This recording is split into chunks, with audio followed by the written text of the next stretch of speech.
ఇవాళ మనం చూస్తున్న డబ్ల్యూడబ్ల్యూఈ కేవలం ఫైట్స్ మాత్రమే కాదు. స్టోరీ, హీరో, విలన్, ఎమోషన్ అన్నీ కలిపిన ఒక ఎంటర్టైన్మెంట్ ఫార్మాట్. దీనికి ఒక బలమైన చరిత్ర ఉంది. ఈ చరిత్ర 1953లో మొదలైంది. అప్పట్లో పెద్దగా ప్రసిద్ధి లేని ఒక చిన్న సంస్థగా మొదలై నేడు ప్రపంచపు అతిపెద్ద రెస్లింగ్ సంస్థగా ఎదిగింది. డబ్ల్యూడబ్ల్యూఈ చరిత్రలో మొదటి పేరు గుర్తుంచుకోవాల్సింది జెస్ మిక్మాన్. ఈయన మనందరికీ తెలిసిన మిస్టర్ మిక్మాన్ వాళ్ళ తాత మరియు ఆయన కుమారుడు విన్స్ జె మిక్మాన్ మన మిస్టర్ మిక్మాన్ వాళ్ళ ఫాదర్.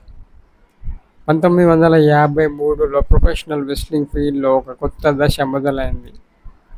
జెస్ మిక్మాన్ మరియు ఆయన కుమారుడు విన్స్ జె మిక్మాన్ కలిసి సిడబ్ల్యూసి అనే సంస్థను స్థాపించారు.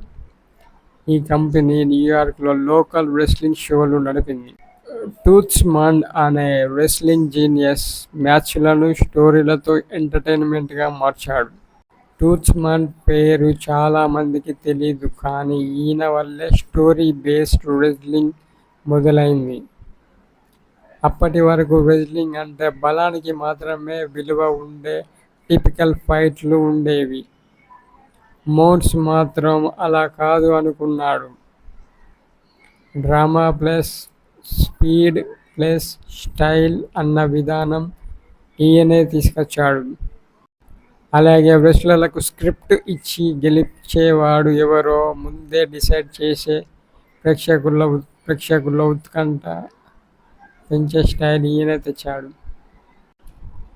ఆ రోజుల్లో రెస్లింగ్ అనేది ప్రాంతీయ ప్రాచుర్యం కలిగిన ఆట.